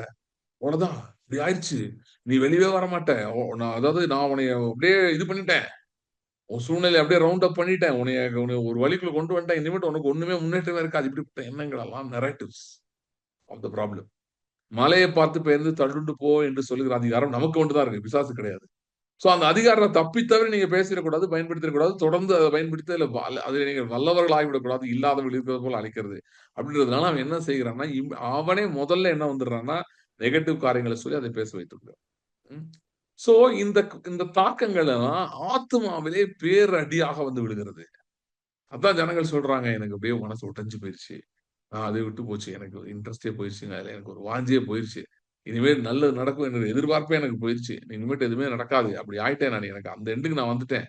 அப்படின்லாம் ஏன் சொல்றாங்க? அப்படின்னா ஆத்துமா இஸ் அண்டர் அட்டாக். ஆத்துமா சத்துருவானவனால் தாக்கப்படுகிறது. அது மிரட்டப்படுகிறது. அது வந்து உங்கள் ஆத்துமாவை எல்லா விதமான உபத்திரவத்தையும் கொண்டு வந்து சத்ருவானவன் உங்கள் ஆத்துமாவில வைக்கிறான். அப்படி வைக்கும்போது, இதற்கு ஒரு எதிர்மறை இருக்கிறது ஆண்டவர்ட்ட. எதிர்மறை இல்ல, எதிர்வினை. There is a counter force with God, which is the shepherd revelation. இதுதான் வந்து மேய்ப்பர் என்கிற அந்த வெளிப்பாடு. சோ அப்ப மேய்ப்பர் என்ன பண்றாருன்னா, ஆத்துமா தேற்றுறாரு. ஏன்னா, உங்க ஆத்துமா கான்ஸ்டன்ட்லி அண்டர் அட்டாக்ல இருக்குது. Your soul is constantly under attack. உங்க ஆத்துமா தொடர்ந்து ஒரு அட்டாக்ல இருக்குது. ஓகே. அப்ப இந்த மேய்ப்பர் என்பவர் மிகவும் தேவை, மிகவும் அவசியம். சோ அவர் என்ன செய்றாரு அப்படின்னா, இந்த ஆத்துமாவை தேற்றி நீதியின் பாதைகளில் நடத்துகிறார். ஆத்துமாவை தேற்றுகிற மேய்ப்பர், ஓகே. அதோட நின்று விடுகிறார்ல. அந்த அவிசுவாசமும், பயமும், கலக்கமும், எதிர்காலத்த பத்தி ஒரு கேள்வியும், ஒரு விதமான சோகமும் அப்படியே உங்கள ஆத்துமாவை அலைக்கழிக்கும் போது, அப்படியே ஆட்கொள்ளும் போது, இந்த மேய்ப்பர் முதலாவது உங்களை தேற்றுகிறவராய் இருக்கிறார். தேற்றுதல். கர்த்தருடைய பிரசன்னத்திலே நமக்கு முதல்ல கிடைக்கிறது மேய்ப்பரின் பிரசன்னத்திலே முதல்ல கிடைக்கிறது அவருடைய தேறுதல் வருகிறது. அவருடைய தேற்றரவு வருகிறது. there is comfort comes from God. அதான் வந்து அ அ வெளிப்படுத்த சாரி அப்போஸ்தலர்ல பேதுரு பேசும்போது, அ அ டைம்ஸ் ஆஃப் ரெஃப்ரெஷ்மென்ட் என்று பேசுறார். அதாவது இளைப்பாறுதலின் காலங்கள். கர்த்தருடைய சமூகத்திலிருந்து புறப்பட்டு வர வேண்டும். சோ முதல்ல இளைப்பாறுதலுக்கு நடத்துகிறார். ஏன்னா உங்க ஆத்துமா வந்து ரொம்ப பலவீனம் அடைந்து, அதாவது ஒரு வருத்தம் அடைந்து, அது சோகம் அடைந்து, அது ஒரு மாரி தொய்ந்து போய் இருக்கிறது. அதுல பெலன் இல்ல அப்படின்றப்ப முதலாவது தேற்றுகிறார். ஏசாயா 66 அதிகாரம் இதை பற்றி சொல்லுகிறது. அது என்ன சொல்லுதுன்னா, நீங்கள் எருசலேமிலே தேற்றப்படுவீர்கள். ஒருவனை அவன் தாய் தேற்றுவது போல நான் உங்களை தேற்றுவேன். சோ இந்த மேய்ப்பர் அரடுகிற முதல் காரியம் தேற்றுகிறார். He comforts. He comforts. தீர்க்கதரிசன ஊழியத்தின் மூலமாக இது ஒரு ஒரு பெரிய காரியமாக இது இருக்கிறது. இது நடக்கிறது. ஜனங்கள் தேற்றப்படுகிறார்கள். தீர்க்கதரிசன ஊழியத்தில என்ன நடக்குது? தேற்றப்படுகிறார்கள். ஜனங்கள் வந்து பலவீனத்தோடு வராங்க. ஒரு மாரி உடைந்து போன மனதோடு இருக்கிறாங்க. பலவிதமான பாரங்களை சுமந்தவர்களாக வருகிறார்கள். எனவே கர்த்தர் முத இந்த தீர்க்கதரிசன ஊழியத்தில பயன்படுத்த ஆரம்பிக்கும்போது, நான் மிகவும் ஆச்சரியப்பட்டேன். ஏன்னா, எப்படி கர்த்தர் தேற்றுகிறார் என்று. ஒரு முறைலாம் எனக்கு ஞாபகம் இருக்கு. பல வருஷங்களுக்கு முன்பாக ஃபர்ஸ்ட் வந்து நானு இந்த ப்ராஃபட்டிக் மினிஸ்ட்ரி அப்பதான் ஸ்டார்ட் பண்ணியிருந்தேன். அது எப்படி ஸ்டார்ட் ஆச்சுன்னு எனக்கு இன்னைக்கு வரைக்கும் தெரியல. அது எப்படியோ ஸ்டார்ட் ஆயிருச்சு. அது பண்ணிட்டு இருந்தேன். அப்ப அந்த ஒரு டைம்ல வந்து நான் முன்னாடி சர்ச்ல இருக்கும்போது, எங்க அசிஸ்டன்ட் பாஸ்டரா இருக்கும்போது நடந்த சம்பவம் அது. ஆ ஒ ஒரு ஒரு அன்னைக்கு வந்து வித்தியாசமா அந்த சர்வீஸ் இருந்தது. நானும் பாஸ்டரும் நெறைய பேருக்கு போய் சபையில கொஞ்ச நேரம் மெசேஜ் இருந்தது. அப்புறம் ஒரு வொர்ஷிப் டைம் மாரி இருந்தது. அதுக்கப்புறம் ரொம்ப எக்ஸ்டெண்டட் வொர்ஷிப் டைம் போயிட்டு இருந்துச்சு. அன்னைக்கு நெறைய பேருக்கு தலையில கை வச்சு ஜெபம் பண்ணிட்டு இருந்தோம். அப்ப அ அப்ப வந்து நாங்க வந்து அப்ப வந்து அந்த அந்த சபையில வந்து பார்த்தீங்கன்னா, அந்த அந்த பில்டிங் நிரம்பி பக்கத்துல இருக்க ஒரு சின்ன பில்டிங் அதையும் அடுத்த ரூம் மாரி அதையும் ரென்ட்க்கு எடுத்து வச்சிருந்தோம். ஸோ இங்கேயும் அங்கேயும் ஜனங்கள் நெறைய பேர் உட்கார்ந்திருந்தாங்க. ஸோ நாங்க அ சபையில நெறைய பேருக்கு ஜெபம் பண்ணிட்டு இருக்கோம். இங்கிட்டு போறோம், அங்க ஜெபம் பண்றோம், முன்னாடி ஜெபம் பண்றோம். ஸோ நாங்க ஜெபித்துக் கொண்டே இருக்கிறோம். அப்படி ஜெபித்துட்டே இருக்கும்போது பார்த்தீங்கன்னா, நாங்க வந்து 2 பேரும் பக்கத்து இதுக்கே போயிட்டோம். அந்த பக்கத்து அப்புறம் வெளிய ஒரு ரூஃப் மாரி போட்டிருந்தாங்க. அங்க போய் ஜெபம் பண்ணோம். நெறைய கர்த்தருடைய அசைவுகள் நெறைய இருந்தது. நெறைய பேரு அந்த தேவ வல்லமையில கீழ விழுந்துட்டு இருந்தாங்க. நெறைய அந்த மாரி நடந்துட்டு இருந்தது. இப்படிலாம் நடந்துட்டு இருக்கும்போது, நான் வந்து திடீர்னு வந்து எனக்கு வந்து அ ஆல்மோஸ்ட் முடிக்க போறோம். ஒரு 1 ஹவருக்கு மேல ஜெபம் போயிட்டு இருக்கு. முடிக்க போறோம். அந்த டைம்ல எனக்கு திடீர்னு ஃப்ரண்ட் ரோல 2 பேர் நின்னுட்டாங்க. முதல் ரோல. அவங்கள நான் யாரும் ஜெபம் பண்ணாங்களான்னு தெரியல எனக்கு. நான் ஜெபம் பண்ண மாரி தெரியல. அதுல ஒரு குறிப்பிட்ட நபர வந்து ஆண்டவர் வந்து சொன்னாரு. அந்த நபருக்கு போய் சொல்லு அப்படின்னு சொன்னாரு. என்ன சொல்ல சொன்னாருன்னா, ரொம்ப சிம்பிள் வசனம். என்னன்னா, "நீ என்னால் மறக்கப்படுவதில்லை." அவ்வளவுதான். வேற எதுவும் இல்ல. சில பேருக்கு அ அன்னைக்கு தீர்க்க தரிசன இதுல பயங்கர டீட்டெயிலாலாம் நெறைய காரியங்கள் சொல்லிட்டு இருந்தேன். ஆனா அன்னைக்கு வந்து இந்த இந்த அந்த சகோதரிக்கு ஒரே ஒரு லைன். "நீ என்னால் மறக்கப்படுவதில்லை." அவ்வளவுதான். வேறு பெருசா ஒண்ணும் இல்ல. நான் போய் அத கைய வச்சு தலையில கை வச்சு ஜெபம் பண்ணிட்டு, நான் இந்த ஒரே ஒரு லைன் சொன்னேன் பாருங்க. அந்த சகோதரி அப்படியே கீழ உட்கார்ந்து பயங்கரமா அழுக ஆரம்பிச்சுட்டாங்க. எனக்கு ஒண்ணுமே புரியல. என்னடா இப்படி அழுகுறாங்கன்னு சொல்லிட்டு, சரி நான் அப்புறம் மீட்டிங் முடிஞ்சது. முடிஞ்ச பிறகு கடைசியில பேசுறதுக்காக வந்தாங்க. அப்போ அவங்க சொன்னாங்க, பிரதர் நான் வந்து இந்த இடத்துல உட்கார்ந்திருக்கும்போது, எனக்கு வந்து நான் இன்னைக்கு சில கேள்விகளோடு வந்திருந்தேன். சரி இந்த மாரி எல்லாரும் ஜெபிக்கிறாங்களேன்றப்ப எனக்கு ரொம்ப சந்தோஷமா இருந்துச்சு. சரி நமக்கும் ஜெபிப்பாங்கன்னு நானும் வெயிட் பண்ணிட்டு இருந்தேன். நீங்க இங்கிட்டு போறீங்க, அங்கிட்டு போறீங்க. பாஸ்டர் இங்கிட்டு போறாரு, அங்கிட்டு போறாரு. எனக்கு யாருமே எனக்கு ஜெபம் பண்ணவே இல்ல. எனக்கு ஒரு மாரி ஒரு பயமே வந்துருச்சு எனக்குள்ள. ஆண்டவர் வந்து நம்மள மறந்துட்டாரா? நம்ம மேல அவருக்கு கரிசனம் இல்லையா? அப்படின்ற மாரி எனக்குள்ள ரொம்ப ஸ்ட்ராங்கா எண்ணம் வந்து என் பிரச்சனைய மறந்துட்டு இது எனக்கு பெரிய பிரச்சனை ஆயிடுச்சு. நான் அப்படியே உட்கார்ந்து யோசிச்சிருக்கேன். எனக்கு அப்படியே ரொம்ப சோர்ந்து போய் உட்கார்ந்துட்டேன். ஏன்னா சபைக்கு வந்து இப்படி ஆகுது. இன்னைக்கு சரி எல்லாருக்கும் ஜெபம் பண்றாங்க. நமக்கும் பண்ணுவாங்களேன்னு பார்த்தா, நமக்கு மட்டும் வரலையே! அப்ப ஆண்டவருக்கு உன் மேல கரிசனம் இல்லையா? அந்த மாரி எனக்கு ரொம்ப இதாயிருச்சு. நான் அந்த அந்த அந்த எண்ணம் எனக்குள்ள ஸ்ட்ராங்கா இருக்கிற நேரம் நீங்க கரெக்ட்டா வந்து சொன்னீங்க. "நீ என்னால் மறக்கப்படுவதில்லைன்னு" சொன்னீங்க. அப்போ பார்த்தீங்கன்னா, கர்த்தருடைய இது வந்து கம்ஃபோர்ட் ஆஃப் காட். கர்த்தருடைய தேற்றரவு. சோ அது எப்படி நடக்குது பாருங்களேன். இது நான் எனக்கு தெரியாது. எனக்கு அந்த ஒரு ஒரு வசனம் வந்தது அது ஏன் வருதுன்னு எனக்கு தெரியாது. அவங்க என்ன காரியத்துக்காக அது வருதுன்னு எனக்கு தெரியாது. ஆனா, அவங்க மனதிலே அது ரொம்ப ஒரு அழுத்தமாக இருந்த அந்த வினாடி, எப்ப அது ரொம்ப அவங்களுக்கு பாரமா மாறுச்சோ, அந்த வினாடி, அந்த வார்த்தை அவர்களுக்கு போகும்போது தேற்றுகிறது. கர்த்தருடைய வார்த்தை இப்படிதான் தேற்றுகிறது. சோ, இது இந்த மெய்ப்பொருடைய ஊழியத்தினுடைய ஒரு பகுதி தான். தீர்க்கதரிசன ஊழியம்ன்றது அந்த அ இயேசு நம்முடைய மெய்ப்பராக அதாவது இது சில பேர் வந்து இந்த என்ன 5 வகை ஊழியத்தில மெய்ப்பர் ஊழியம் இருக்கு. அது இதையும் அத பத்தி நான் பேச வரல. நான் வந்து கர்த்தர் மெய்ப்பரா இருக்கிறார் என்கிற அந்த பிரதான மெய்ப்பர். அவருடைய ஊழியம், அவர் நமக்கு எப்படியெல்லாம் ஊழியம் செய்கிறார்? நம்முடைய வாழ்க்கையில எப்படிலாம் கிரியை செய்கிறார்? என்பதின் ஒரு பகுதிய நான் சொல்லிட்டு இருக்கேன். சோ, இந்த மாரி ஆத்துமாவிலே சில தேற்றரவுகள் மிகவும் தேவைப்படுகிறது. சின்ன காரியங்கள் மூலமாக, சிறிய விஷயங்கள் மூலமாக கர்த்தர் பெரிய ஒரு தேற்றுதலை, ஒரு கம்ஃபோர்ட் நம்முடைய இருதயத்திலே கொண்டு வருகிறார். ஓகே. சோ மேய்ப்பருடைய ஊழியத்திலே இது முக்கியமாக இருக்கிறது. நம்முடைய மேய்ப்பர் நமக்கு இதை செய்ய விரும்புகிறார். நம்முடைய மேய்ப்பர் நமக்கு இதை செய்ய விரும்புகிறார். ஓகே. ஆனா, நான் இன்னைக்கு ஆக்சுவலி இத கூட பேச வரல. இதுக்கு அடுத்த பகுதி தான் மெயின். என்னை நீதியின் பாதைகளில் நடத்துகிறார். ஓகே. அவர் என் ஆத்துமாவை தேற்றி நீதியின் பாதையில் நடத்துகிறார். நெறைய பேர் பார்த்தீங்கன்னா, இந்த இத அனுபவித்திருக்கிறார்கள். எத்தனையோ பேர் இன்னைக்கு சாட்சி சொல்ல முடியும். சொல்லுவாங்க, "சபையில நான் அன்னைக்கு போனேன். ஒரு செய்தியின் மூலமா கர்த்தர் என்னை தேற்றினார்" அப்படின்னுவாங்க. ஒரு ஆராதனை மூலமா என்னை தேற்றினாரு. இல்ல நானு ஆன்லைன்ல ஒரு YouTubeல ஒரு பாட்டு மூலமா என்ன தேற்றினாரு. இப்படி பல பேர் சொல்ல முடியும். கரெக்ட்டா எனக்குன்னே சில காரியங்கள் வந்தது. அந்த அந்த சூழ்நிலையில. வந்து எனக்கு வந்து ஒரு மிகப்பெரிய ஒரு ஆசீர்வாதமா இருந்தது. அப்படின்னு அநேகர் சொல்லுகிறார்கள். ஆனால் மேய்ப்பருடைய ஊழியம் வெறும் தேறுதலோடு நின்று விடுகிறது அல்ல. அந்த மேய்ப்பருடைய தேறுதலை நாம் பெற்றுக்கொள்ளும்போது நமக்குள்ள ஒரு பெரிய ஒரு ஆனந்த சந்தோஷம் உண்டாகுது. ஒரு நிறைவு உண்டாகுது. நல்லது. ஆனா அதோடு நின்று விடுகிறதில்ல. நாம் ஆகவே மேய்ப்பரை இன்னும் பின்தொடர வேண்டும். இன்னும் அவரோடு நெருங்க வேண்டும். எதுக்குன்னா, அவர் அடுத்த இடத்துக்கு கொண்டு போறாரு. நீதியின் பாதைகளில் நடத்துகிற மேய்ப்பர் அவர். நீதியின் பாதைகளில் நடத்துகிறார். நீதியின் பாதையில் நடத்துறார்ன்னா என்ன? அப்படின்னு சொல்லி பார்த்தீங்கன்னா, என்னுடைய எனக்கு நடந்து கொண்டிருக்கிற அநீதி என்னை நடத்த பார்க்கிறது அதனுடைய பாதை. ஒரு வியாதியோ, ஒரு பலவீனமோ, ஒரு ஏதோ ஒண்ணு வாட்டெவர் இஸ் ராங். இல்லன்னா நீங்கள் ஊழியத்துல ஏதோ ஒண்ணு செய்யணும்னு நினைக்கிறீங்க. அதுக்கு தடையா ஏதோ ஒரு விதத்துல ஒரு அநியாயத்தை சத்துருவான உங்க வாழ்க்கையில கொண்டு வருகிறான். அநியாயமா ஒரு சம்பவம் நடக்குது. அநியாயமா ஒரு தீமை நடக்குது. Brother Kannan can you hear me? கேக்குதா உங்களுக்கு? Ah brother this is the season of God removing injustice from your life. உங்க வாழ்க்கையில இருந்து கர்த்தர் அநீதியை எடுத்து போடுகிறார். உங்களுக்கு எதிராக சத்ருவானவன் திட்டம் பின்னின எல்லா விதமான அநீதி. ஆ உங்களுக்கு பொருளாதாரத்திலும் சரி, மற்ற காரியங்களிலும் சரி, என்னென்ன ஏரியாஸ்ன்னு எனக்கு தெரியல. பட் எந்தெந்த ஏரியாஸ்ல சத்துரு உங்கள் வாழ்க்கையிலே அநியாயத்தை கொண்டு வந்து, அதை நீங்கள் சகித்துக் கொள்ள வேண்டும். அதை நீங்கள் பொறுத்துட்டு போணும் அப்படின்னு வைத்திருக்கிறானோ, அந்த இடங்களிலே கர்த்தர் உங்களை நீதியின் பாதையில் நடத்தப் போறார். அந்த காரியங்களிலே மாற்றங்கள் உண்டாவதை நீங்கள் உணர்வீர்கள்.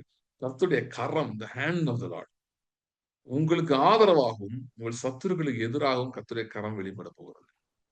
பவுல் வந்து ஜெபிக்கும்போது அந்த ஒரு ஒரு மெஜிஷியன் அவன் மேல போட்டிருக்கு. கர்த்தருடைய கரம் அவன் வந்து சுவிசேஷத்துக்கு எதிரா வேலை பார்த்துட்டு இருந்தான்.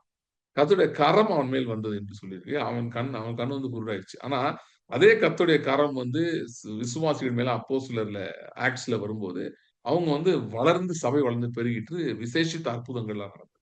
ஸோ அந்த மாரி this is season of the extended hand of God in your life that knocks out every injustice and bring justice in your life. Amen. Okay. So நீதியின் பாதைகளிலே நடத்த விரும்புகிற மேய்ப்பர் இவர். நீதியின் பாதைகளிலே நடத்த விரும்புகிற மேய்ப்பர் இவர். அப்படின்னா என்ன? ஆ, நான் சொன்ன மாரி அநீதி உங்கள ஒரு சில குறிப்பிட்ட பாதையில கொண்டு போக விரும்புகிறது. அது கொண்டு போக விரும்புதுன்னா, இப்படிதான் உன் லைஃப் இருக்கணும். இந்த லெவல்ல தான் இருக்கணும். இப்படிதான் இருக்கணும். இதுக்கு மேல உன் வாழ்க்கை முன்னேறாது. உன் வாழ்க்கையில மாற்றம் வரப்போறதில்ல. நீ இப்படியே தான் இருக்க போற. இப்படியே தான் உனக்கு தொடர போகிறது. நீ இப்படியே இருந்து இப்படியே போய் உனக்கு கதை முடிஞ்சிரும். அப்படின்னு அநீதி பேசுகிறது. உங்களுக்கு நடந்த அநீதியை வைத்து சத்ருவானவன் பேசுகிறான். அவன் சொல்றான், "நீ இதுக்கு மேல எழும்ப முடியாது. உனக்கு வயசாயிருச்சு. இல்லன்னா உனக்கு பலவீனம் ஆயிருச்சு. உனக்கு உனக்கு அந்த ஃபேவரபிள் விண்ட் நின்றுச்சு." சில பேர்ட்ட சத்துரு இப்படி பேசிட்டு இருக்கான். என்ன சொல்றான்னா, "உனக்கு முன்னாடிலாம் ஃபேவர் இது. இப்ப அது இல்ல. முன்னாடி உனக்கு நடந்த மாரி இப்ப இல்ல. இது ஒரு பொய். இப்படி ஒண்ணும் கிடையவே கிடையாது. நம்முடைய தேவன் வந்து சீசனல் தேவன் கிடையாது. ஒரு சீசன்ல வொர்க் பண்ணாரு. அடுத்த சீசன்ல வொர்க் பண்ண மாட்டார். நோ. அவர் மகா வறட்சியான காலங்களில் நம் ஆத்துமாவை திருப்தி செய்கிறவர். நினமுள்ளதாக்குகிறவர். மகா வறட்சியான காலங்களில். அப்படிப்பட்ட மேய்ப்பர் அவர். சோ இப்படிப்பட்ட சத்தங்கள் உங்களுக்கு கேட்குதுன்னா, அவனுக்கு ஃபேவர் இருந்துச்சு. இப்ப இல்ல அப்படிலாம் கேட்குதுன்னா, don't believe that. It's a lie. It's a lie. அது பொய்யா இருக்கு. அது பிசாசுனுடைய பொய். அப்படி ஒண்ணு நமக்கு கிடையவே கிடையாது. அப்படி கிடையவே கிடையாது. நமக்கு நமக்கு நம்முடைய தேவன் நமக்கு எப்பொழுதும் தயவு செய்கிறவர். நமக்கு எப்பொழுதும் சகாயம் செய்கிறவர். அண்ட் நமக்கு உதவி செய்கிறவர், நமக்கு சகாயம் செய்கிறவர் நமக்கு பக்கத்தில் இருக்கிறார். ஓகே. சோ நீதியின் பாதையில் நடத்துகிறவர் என்றால், அநீதி நம்மை ஆளாமல் நம்முடைய வாழ்க்கை, நம்ம வாழ்க்கையில் நடந்த அநியாயங்கள் நம்மை ஆளாமல், அதிலிருந்து மீட்டெடுத்து நமக்கு தேவ நீதி அளிக்கிறவரா இருக்கிறார். தேவ நீதினா, தேவ நீதி என்கிற அந்த ஒரு ஒரு ஸ்டேட்டஸ் மட்டும் கிடையாது. தேவனிடத்திலிருந்து புறப்படுகிற நியாயம். The justice that flows from God. தேவனிடத்தில் புறப்படுகிற நியாயம், நீதி. நியாயத்தை உங்கள் வாழ்க்கையில செய்ய விரும்புகிறார். அநீதியும், அநியாயமும் உங்கள் கூடாரத்தை விட்டு தூரமாகும்படி அவர் செய்ய விரும்புகிறார். செய்கிறார். அந்த மேய்ப்பரோட வேலை அது. அவர் உங்களை அநியாயத்தின் பாதையிலிருந்து விலக்கி நீதியின் பாதைகளில் நடத்துகிறார். ஒரு ஆட வந்து ஒரு மேய்ப்பு நடத்திட்டு போகும்போது பார்த்தீங்கன்னா, அவன் ஒருவேளை அந்த ஆடு முள்ளுள்ள இடத்துக்கு போயிரலாம் தெரியாம. முள்ளும் பலவிதமான விஷச் செடிகள் இருக்கிற இடம், ஆர் இந்த மாரி சாப்பிட்டா அது ஏதாவது தீமை விளையக்கூடிய இடத்துக்கு தெரியாம போயிரலாம் ஆடு. மிஸ்லீட் ஆகி போக வாய்ப்பு இருக்கு. அப்படி இருக்கும்போது மேய்ப்பன் என்ன செய்கிறார்ன்னா, அங்கிருந்து கொஞ்சம் அந்த அவர்ட்ட இருக்க கோலம் எதையோ வச்சு அப்படி ஒரு தட்டு தட்டி, "நீ இந்த பக்கம் போ" அப்படின்னு திசை திருப்பி விடுகிறார். எதை நோக்கி திசை திருப்பி விடுகிறார்? நீதியின் பாதைகளை நோக்கி திசை திருப்பி விடுகிறார். ஓகே. அதாவது அநியாயம் உங்க வாழ்க்கையில் நடந்து கொண்டிருக்கிறதா? சகித்துக் கொண்டிருக்கிறீங்களா? அதாவது சகிக்க முடியாம சகிச்சுட்டு இருக்கீங்களா? வேற என்னங்க பண்றது? இப்படிதான் இருக்குதே, அப்படி இருக்குதுல்ல. இதுலருந்து நான் என்ன பண்ண முடியும்? அப்படின்னு நீங்க சகித்துக் கொண்டிருக்கிறீங்களா? கர்த்தர் அதனாலே உங்களுக்கு சொல்லுகிறார், உங்களுக்கு ஒரு நல்ல மேய்ப்பர் உண்டு. அவர் என்ன செய்கிறார்ன்னா, உங்கள அங்கிருந்து விலக்கி, தீமையின் பாதைகளிலிருந்து விலக்கி, உங்களை நன்மையின், நியாயத்தின் பாதைகளிலே கொண்டு வருகிறவர். நீதியும், நியாயமும் உங்கள் வாழ்க்கையை ஆளுகை செய்யுமே தவிர, அநீதியும், அநியாயமும் உங்கள் வாழ்க்கையை ஆளுகை செய்வது இல்லை. அப்படி மாற்றிக் கொண்டு வருகிறவராய் இருக்கிறார். உங்களை நடத்துறதே தேவனுடைய நியாயமும், நீதியாக இருக்குமே தவிர, உங்க வாழ்க்கையிலே அநியாயம், அநீதி உங்களை நடத்தாது. இப்படிப்பட்ட நல்ல மேய்ப்பர் நமக்கு இருக்கிறார். சோ, இதெல்லாம் ஏன் முக்கியம் அப்படின்னு சொல்லி பார்த்தீங்கன்னா, இந்த இப்படிப்பட்ட சத்ருவின் தாக்குதல்கள் நடந்து கொண்டிருக்கும்போது, ரிலன்ட்லெஸ் அட்டாக்ஸ். சில நேரம் பார்த்தீங்கன்னா, நீங்க அந்த வாக்கு பண்ணப்பட்ட தேசத்தை நெருங்கும்போது, உங்களுடைய இப்ப நீங்க எத்தனையோ சில காரியங்கள ஜெபித்திருக்கிறீங்க. சில காரியங்கள அறிக்கை செய்திருக்கிறீங்க. அதை விசுவாசித்துக் கொண்டிருக்கிறீர்கள். விசுவாசத்திலே அதுல பெருகிக் கொண்டிருக்கிறீங்க. நீங்க விசுவாசத்தில பெருகுறீங்கன்றதுக்கு அறிகுறியே இராதபடி, அதற்கு எதிர்மறையான பெரிய இல்லன்னா தொடர்ச்சியான காரியங்களை சத்துரு செய்யக்கூடும் உங்க வாழ்க்கையில. Heavy attacks, relentless attacks. அப்படி நடந்து கொண்டிருக்கும்போது தான் நீங்கள் புரிந்து கொள்ள வேண்டும். கர்த்தர் உங்களுக்காக ஒரு பந்தியை ஆயத்தப்படுத்திக் கொண்டிருக்கிறார். உங்களுக்கு அந்த பந்தியிலே தேவ நீதி விருந்தளிக்கப்பட போகிறது. The righteousness of God, the justice of God is going to be served to you in that uh, table that is being prepared for you. ஆயத்தமாக்கப்பட்டிருக்கிற அந்த பந்தியில தேவ நீதி, தேவ நியாயம் உங்களுக்கானது வந்து சேருகிறது. சோ இந்த தைரியம் வரும்போதுதான், இந்த மேய்ப்பர் இருக்கிறார் என்கிற தைரியமும் அதோட சேர்ந்த அந்த விசுவாசமும் வரும்போதுதான், நீங்கள் இல்லாதவைகளை இருக்கிறது போல அழைக்கிற அந்த பிரயாணத்தை, அந்த பயணத்தை நீங்கள் தொடர்கிறீர்கள். அதிலே தொடர்கிறீர்கள். சரியா? சோ, அ இன்னும் சில காரியங்கள் மேய்ப்ப பத்தி இன்னும் கொஞ்சம் சொல்லிடுறேன். ஏன்னா, நான் இதோட இன்னைக்கு நிறுத்த போறேன். அடுத்த மீட்டிங்ல வேற காரியங்கள் பேச போறேன். சோ, நான் அன்னைக்கு சொன்ன மாரி திரும்ப ரிமைண்ட் பண்றேன். எத்தன பேர் சொல்றீங்க, நான் இந்த மேய்ப்பரை அனுபவித்து கொஞ்சம் நாள் ஆயிருச்சு அப்படின்னு சொல்லி. அனுபவித்திருக்கிறேன் பிரதர் முன்னாடி. ஆனா இப்ப நான் அனுபவிக்க முடியாம இருக்கேன். நீங்க எப்படி கண்டுபிடிக்கலாம் மேய்ப்பரை அனுபவிக்கிறீங்களா இல்லையான்னு?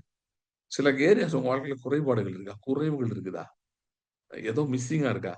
What is missing in your life in that area? பொருளாதாரத்துல ஏதாவது மிஸ்ஸிங்கா இருக்கா? ஆவிக்குரிய வாழ்க்கையில ஏதாவது மிஸ்ஸிங்கா இருக்கா? நீங்கள் விரும்பி ஜெபிக்கிற ஏதோ காரியம் நடக்காம இருக்கு. என்ன என்ன மிஸ்ஸிங்கா இருக்கு? What is missing in your life? If something is missing in your life, you have to know him as a ஷெப்பர்ட்ன்னு அர்த்தம். Simple. You have to experience him as a shepherd. Knowing ஒண்ணு, எக்ஸ்பீரியன்சிங்ன்னு ஒண்ணு இருக்கு. எக்ஸ்பீரியன்ஷியல் நோயிங் இருக்கு. அதாவது மேய்ப்பர் அப்படின்றவர கேள்விப்படுறது இல்ல. சில பேர் இன்னும் கேள்விப்படவே இல்ல. கேள்விப்படுறது மட்டும் இல்ல. கேள்விப்பட்ட பின்பு அவரை அனுபவிப்பது.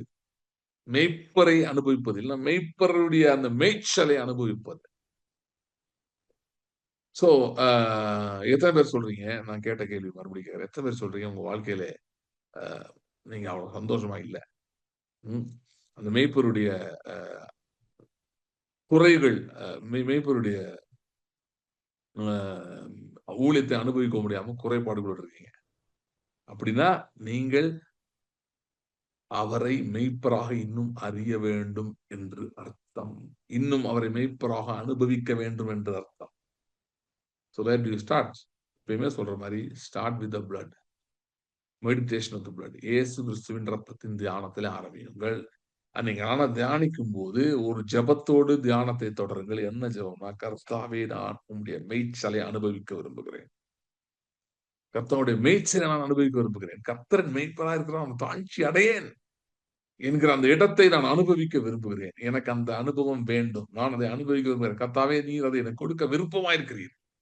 நான் உம்முடைய மேய்ச்சலை அனுபவிக்க வேண்டும் என்கிற ஜெபத்தோடு இயேசு கிறிஸ்துவின் ரத்தத்தை தியானியுங்கள்.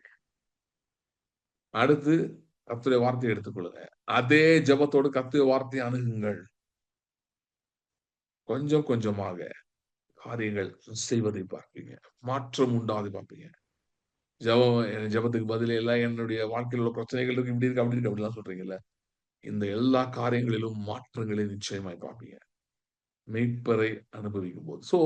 மெய்ப்பர் உங்களை உற்சாகப்படுத்த, உங்களை பலப்படுத்த, இல்லாதவைகள் உங்கள் கண்களுக்கு தெரிய ஆரம்பிக்கும். அப்ப இல்லாததை இருக்கிறது போல அழைப்பது என்பது உங்களுக்கு சுலபமாகிவிடும், எளிதாகிவிடும். இப்ப இருக்கிற போராட்டம் இருக்காது. இப்ப இருக்கிற அந்த அந்த தொடர்ச்சியான போராட்டம் இருக்காது. பிரதர் ஜான் செல்லதுரை கேக்குதா எனக்கு பேசுறது உங்களுக்கு? கர்த்தருடைய கரம் உங்கள் வாழ்க்கையிலே மிக வல்லமையாக கிரியை செய்ய போகிறது. பல வருஷங்கள் முன்பாக சில ஸ்பெசிபிக் திங்ஸ் குறிப்பிட்ட காரியங்கள் உங்கள் வாழ்க்கையிலிருந்து காணாமல் போனது. உங்கள் வாழ்க்கையிலிருந்து எடுக்கப்பட்டது. அந்த காரியங்களை கர்த்தர் ஒரு ஆச்சரியமான விதத்திலே உங்கள் வாழ்க்கையில மறுபடியும் கொண்டு வர விரும்புகிறார். கொண்டு வரப் போகிறார். கர்த்தருடைய நீதி மற்றும் நியாயம். இதனுடைய மேன்மையை நீங்கள் அனுபவிக்கப் போகிறீர்கள்.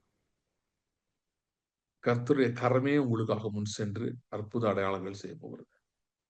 தீமை நன்மையா மாற்றுகிற கர்த்தர், கூர் என்பதை பூரியமாய் மாற்றின கர்த்தர். உங்கள் வாழ்க்கையில் நிச்சயமாய் கிரியை செய்கிறார். ஆமென். சரி, நான் சொன்ன மாரி இயேசுவின் ரத்தத்துக்கு போங்க. அதிலே உங்களுடைய மேய்ச்சல் ஆரம்பமாகிறது. உங்கள் ஆத்துமா மேய்ச்சலுக்குள் போகிறது. நல்லா கவனிங்க. நீங்க அந்த ஆண்டவருடைய மேய்ச்சலை அனுபவிக்கிறீங்கன்னா, 2 காரியங்கள் நடக்கும். கரெக்ட்டா அதான் நடந்துட்டு இருக்குன்னா. ஒண்ணு என்ன தெரியுமா? உங்களுடைய ஆத்துமாவுடைய மேய்ச்சலை அனுபவித்துக் கொண்டிருக்கும். அந்த உங்க ஆத்துமாவுடைய மேய்ச்சலை அனுபவிக்க, ஆத்மாவிலே காணப்படுகிற சில அங்கலாய்ப்புகள் ஒழிந்து போகும். ஆங்ஸைட்டீஸ் இருக்கு பார்த்தீங்களா? ஐயோ!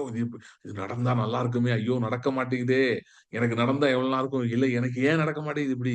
எனக்கு ஏன் இந்த மாரி ஆகுதுன்னு அப்படியே ஒரு மாரி ஒரு டென்ஷனும், பிரஷரும் பில்ட் ஆயி ஆங்ஸைட்டி அப்படியே உங்க சோல்ல இருக்கு பாருங்க. அது ஆஃப் ஆகும். அப்பதான் நீங்க மேய்ச்சல கரெக்ட்டா அனுபவிச்சுட்டு இருக்கீங்கன்னு அர்த்தம். உங்க ஆத்துமா மேய்ந்து கொண்டிருக்கிறது.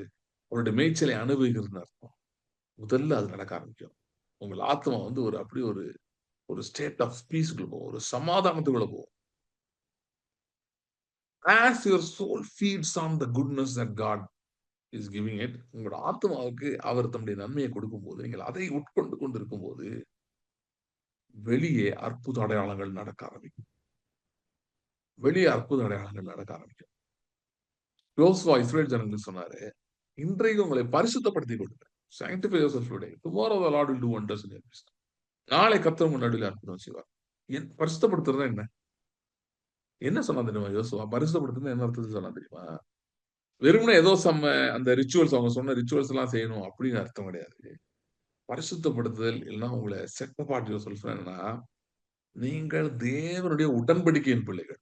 தேவனுடைய உடன்படிக்கை உங்களோடு இருக்கிறது என்பதை மனதிலே கொண்டு வருவது. அதுதான் ஆக்சுவலா பீயிங் செட் அபார்ட். நான் யார்?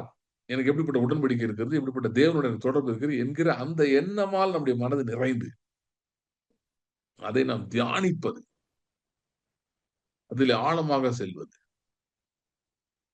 அதிலே வேரூன்றுவது. நான் வேறு பிரிக்கப்பட்டவன். எனக்கு ஒரு அப்படின்னா என்ன அர்த்தம்? எனக்கு ஒரு உடன்படிக்கை இருக்கிறது. உடன்படிக்கையின் தேவன் எனக்கு இருக்கிறார். அவருக்கு எனக்காக கிரியை செய்கிறார். அவர் எனக்காக அற்புத அடையாளங்கள் செய்கிறார். சோ நான் விசேஷமானவன். சோ உங்கள் ஆத்துமா இந்த காரியங்கள் எல்லாம் மேய ஆரம்பிக்கும் போது, நல் மேய்ப்பரிடம் இருந்து மேய்ந்து கொண்டிருக்கும் போது என்ன நடக்குதுன்னா, வெளியே அற்புதங்கள் நடக்குது. எதை பத்திலாம் ஆங்ஷியஸா இருந்தீங்களோ அந்த காரியங்கள்லாம் வெளியே நடக்க ஆரம்பிக்கும். நீங்க ஜெபிக்காமலே கூட நடக்க ஆரம்பிக்கும். அங்கலாய்ப்புகள் ஒழியும். ஆனால் எந்த காரியத்தை குறித்து உங்க அங்கலாய்ப்பு இருந்ததோ அது இப்ப நடக்க ஆரம்பிக்கும். ஆண்டவர் சொன்ன மாதிரி பழைய ஏற்பாட்டுல நீ வேண்டிக் கொள்வதற்கு முன்னமே பதில் தருவேன் என்பதை என்கிற அனுபவத்துக்குள்ள ஆரம்பிங்க. சோ கர்த்தர் உங்கள் ஆத்துமாவை தேற்றி தன்னுடைய நாமத்தின் நிமித்தம் நீதி நியாயங்களின் பாதை, கர்த்தர் உங்களுக்கு என்று வைத்திருக்கிற அந்த நீதி நியாயத்தின் பாதையில உங்களை நடத்த வல்லவராயிருக்கிறார். சரி, ஜெபிக்கலாம். தொடரும். வரும் நாட்களில் இன்னும் தொடருவோம். இதை தொடர்ந்து பார்க்கலாம். ஸ்தோத்திரம் ஆண்டவரே. Thank you Lord. Thank you Lord. ஹalleluya. ஹalleluya. ஹalleluya. Thank you Lord. Thank you Lord. Thank you Father. ஹalleluya. ஹalleluya. ஹalleluya. Thank you Lord. கர்த்தாவே, இந்த நாளிலும் இந்த வார்த்தைக்காக நாங்கள் நன்றி செலுத்துகிறோம். Thank you Lord. Thank you Lord. ஆண்டவரே, அநியாயத்தை சந்தித்துக் கொண்டிருக்கிற ஒவ்வொருக்காகவும் நான் ஜெபிக்கிறேன். ஆண்டவரே, சத்ரு இந்த நாட்களிலே நிறைய பேருடைய வாழ்க்கையிலே அநீதியான காரியங்களை விதைத்து அவர்கள் வாழ்க்கையில இருக்கிற நம்பிக்கை எடுத்து போட்டு உங்க வாழ்க்கை இப்படிதான் முடியும், இப்படிதான் நடக்கும் உனக்கு என்று சொல்லிக் கொண்டிருக்கிறான். ஹalleluya. ஹalleluya. Thank you Lord. Thank you Lord. Thank you Lord. Thank you Lord. கர்த்தாவே, ஹalleluya. ஹalleluya. ஹalleluya. ஆண்டவரே, இந்த நாளில் ஒரு விசேஷித்த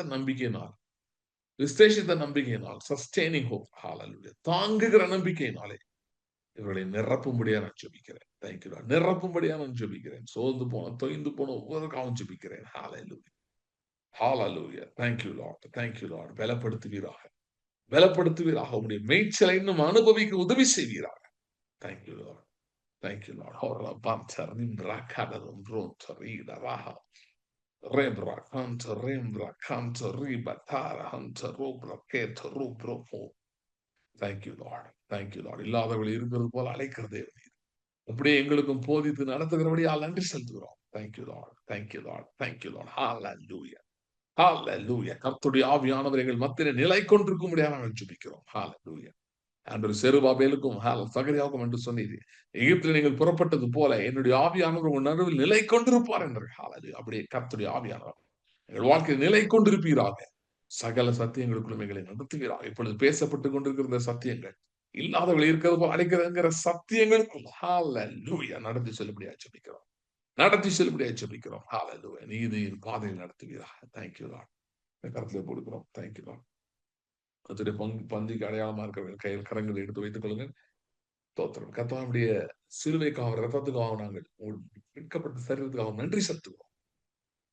எங்கள் நல்ல மெய்ப்பராய், எங்களுக்காய் ஜீவனை கொடுக்கிற மெய்ப்பராய், ஆண்டவரே, நீர் உண்மை எங்களுக்காக ஒப்பு கொடுத்தபடியால் ஸ்தோத்திரம். உம்முடைய தியாக பலியினால் நாங்கள் ஆசீர்வதிக்கப்பட்டவர்களா இருக்கிறபடியால் ஸ்தோத்திரம். Thank you Lord. Thank you Lord. எல்லாரும் ஸ்தோத்திரத்தோடு கர்த்தருடைய சரீரத்தில் பங்கு பெறலாம்.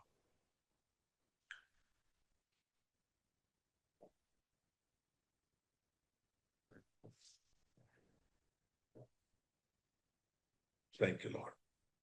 Thank you, Lord. Hallelujah. Hallelujah. Hallelujah. சில பெரிய காரியங்களை கர்த்தர் இந்த நாட்களே செய்ய போறாங்க வாழ்க்கையில. கர்த்தர் சிறையை வைத்திருக்கும்போது சொப்பனம் காண்கிறவர் போல இருந்தோம். சொப்பனம் காண்கிறவர் போல இருந்தோம். அப்பொழுது வாய் நகைப்பினாலும் உதடுகள் ஆனந்த சத்தத்தினால் நிறைந்திருந்தது என்று சொல்லப்பட்டிருந்தது. சிறைப்புகள் திருப்புகழப்படுகிறார். ஸ்தோத்திரம். யோபு 42 அதிகாரத்தில் சொன்னபடி அல்லேலூயா. முந்தின நாட்களை பார்க்கலாம், பிந்தின நாட்கள் இரட்டத்தனையான நன்மைகள் வருகிறபடியால் ஸ்தோத்திரம். அல்லேலூயா. அல்லேலூயா. அல்லேலூயா. ஆண்டவரே, ஒரு வாடகைக்கு வீட்டுக்கு வாடகை கூட கட்ட முடியாம இருக்கிறவர்கள் இருக்கிறாங்க. சில பேர் அவனுக்காக ஜெபிக்கிறேன். குறிப்பா இந்த சமீபத்திலே சில இப்படி பிரச்சனைகளை போயிருக்கீங்க. ஆண்டவரே, அப்படிப்பட்டவர்களுக்காக ஜெபிக்கிறேன். அப்படிப்பட்டவர்களுக்கு சொந்த வீட்டை நீர் கொடுக்கிறபடியா ஸ்தோத்திரம். சொந்த வீட்டை கொடுக்கிறபடியா ஸ்தோத்திரம். ஆண்டவரே, இன்னும் 1-2 மாதங்களுக்குள் இப்படிப்பட்ட காரியங்களை செய்ய போகிறீர், அதற்காக நன்றி செலுத்துகிறோம்.